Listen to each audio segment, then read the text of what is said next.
For the Wright family, it's another uncertain Christmas in coal country.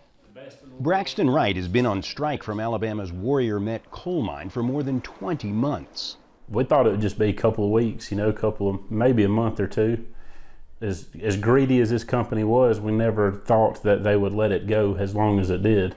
Hayden, a high school teacher, took out a loan for childcare. They've given up home heating and vacations and run up credit card debt, but they're not giving up on the strike.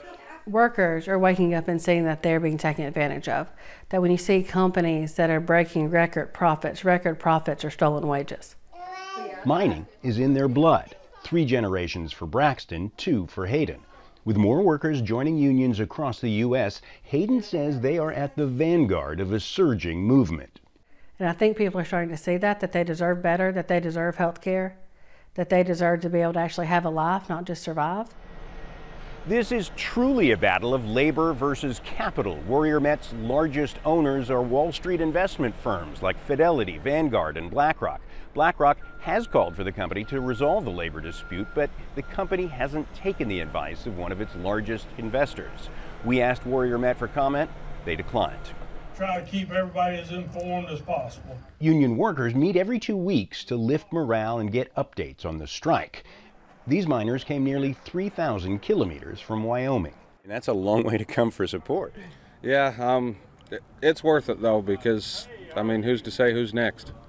The picketers' movements are strictly controlled here in the anti-union South. A judge has limited them to 8 picketers per site. State troopers escort non-union strikebreakers.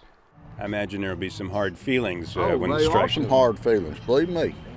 The union agreed to pay and benefit cuts in 2016 to get the company out of bankruptcy, but struck when the company refused to return to the old pay scale, even after record profits this year.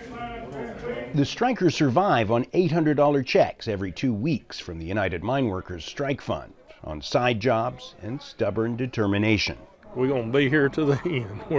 We're not going anywhere. We're not going to let that company run over these guys. As Hayden once again hands out Christmas gifts at a union food pantry funded by donations, Alabama's longest strike approaches its 2-year anniversary. But the miners insist another year longer makes them another year stronger. John Hendren, Al Jazeera, Brookwood, Alabama.